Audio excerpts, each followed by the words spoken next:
माय भगिनींनो, मित्रांनो, एक ऐतिहासिक निर्णय ज्या निवडणुकीमध्ये या संचालक मंडळाने केलेला कारभार 5 वर्षामध्ये काय केलं, काय झालं, होत्याचं नव्हतं झालं आणि ते होत्याचं नव्हतं झाल्यामुळे तात्या राज्याच्या उपमुख्यमंत्र्यांना फॉर्म भरावा लागला. हे त्यांनीच कबूल केलं, आपण म्हणत नाही. आणि म्हणून मला तुम्हाला सगळ्यांना सांगायचंय, ही लढाई परिवर्तनाची लढाई, ही लढाई तुमच्या माझ्या मुलाबाळांच्या भवितव्याची लढाई, ही लढाई तुमच्या माझ्या माळेगाव कारखान्याच्या वडिलांनी उभे केलेलं आपल्याला केलेलं मालक ती आपल्या पुढच्या पिढीचे मालकत्व ठेवणारी लढाई आहे.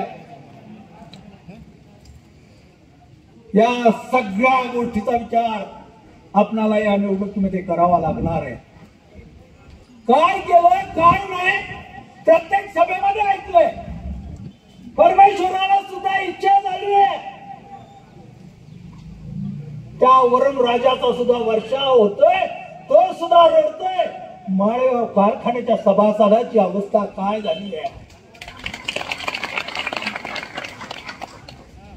अरे आपल्या डोळ्यातलं आलेलं पाणी निश्चित तुमच्या माझ्या या बहिणींच्या प्रपंचाचा खेळ करणार आहे.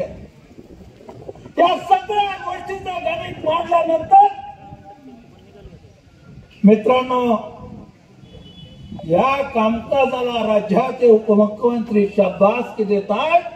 ह्याच्या इतकं दुर्दैव कुठं नाही. ज्यांनी राज्याचा अर्थसंकल्प साजरा केला त्यांना जर माळेगाव कारखान्याचे खोटे आकडेवारी देऊन दिलेलं अर्थशास्त्र बरोबर वाटत असेल तर 4-2 CA चार्टर्ड अकाउंटंट नेमा.